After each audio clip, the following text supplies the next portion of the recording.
The doors that are open right for you will gently open, and you will not have to push or force them, because the things that are behind them want you and need you as much as you want and need them.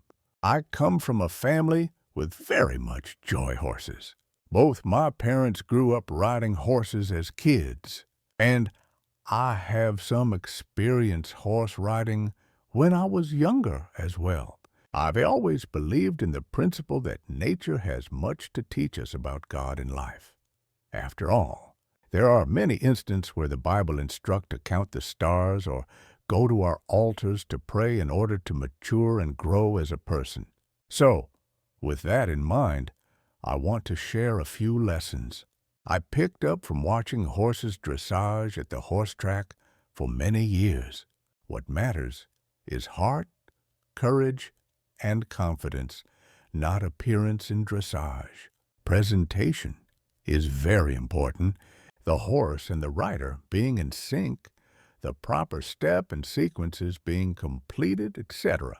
But at the end of the day, what sells a program is to just looking perfect or going through the right thing at the right time. What sells a program is the heart and emotion with which is delivered. Yes, it is important to avoid as many deductions as possible, but ultimately, the attitude of the horse and rider and their ability to bring their passion to the arena is what sells the program. And the same ought to be true of us and where we put our work, time, and energy into. Just getting stuff done or trying to be as flawless as possible isn't to what makes for a quality life. It's a heart and the passion we put into it as well. Accomplishment fade with time, but attitude and spirit and character last forever. There are givers and there are takers. Like people, some horses are as cooperative and selfless and teachable.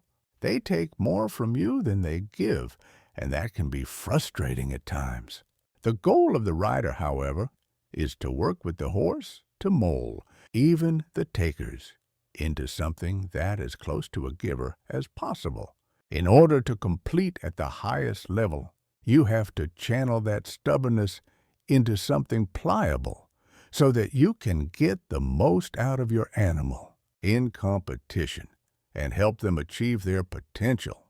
And the same way our jobs as leaders, parents, friends, and followers of Jesus is to be able to work with even the takers so that they end up wanting to give something valuable. That can be challenging and require much patience, but it is possible and worth it. Transformation takes time. You can't instantly turn a horse into an event-worthy competitor. There is a process of helping the horse learn what it means to be in front of the crowds, to feel for the suitable guidance of the rider, to listen for the music transition, to remember its steps.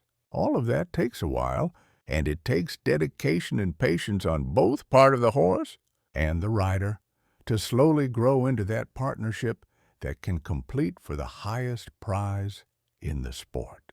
And the same way, our personal growing and transformation takes time.